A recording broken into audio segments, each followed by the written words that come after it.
Howdy, howdy, howdy, it's Rodfather 916. I often wonder, what was life like before we had movies and TVs and videos and videotape? Because so much of what we do, some of the trends are based on what we see in a movie. Hairstyles. If you look at the early movies, everybody smoked. Everybody smoked. The cigarette manufacturers paid Hollywood money to make sure that everybody smoked. And everyone did. And somewhere between the late 1970s and 80s, they encouraged people not to smoke. So now if you're watching a Netflix movie, it will say there's going to be language, there's going to be nudity, and there's going to be smoking.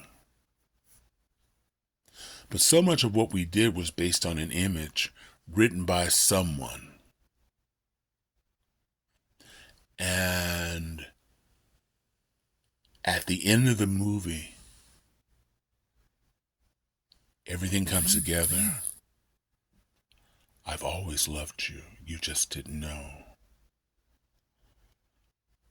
Kiss me, my darling. And that formula works all over the world.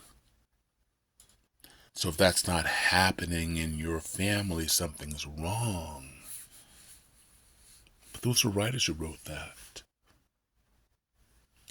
The sun's in the right position. The moon is just right. It hits you just right.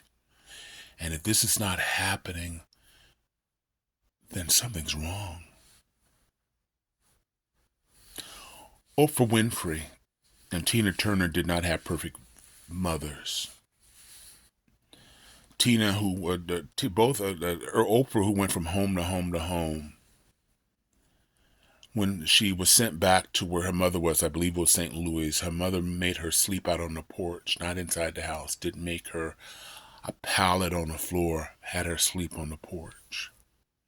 Tina Turner had no relationship with her mother, and both women never talked about anybody in their family celebrating their success. Of course, they wanted to benefit from the money they've earned, buy me a house, buy me a car, pay my bills. Oprah's mother was particularly kind. When she became her mom would just open up accounts and Oprah would have to pay them, because Oprah, it's cheaper for her to pay them and saying, or seeing headlines that say Oprah wouldn't pay mom's clothing bill or didn't pay for her jewelry or her hair. Just write a check. But can you imagine? We live our lives that way with family sometimes. We see images of a perfect family and we think something's wrong when our family is not like that person on the screen. But in reality, there are families where your own parents don't want to celebrate your success. They don't want you to get a big head and think you're better than someone.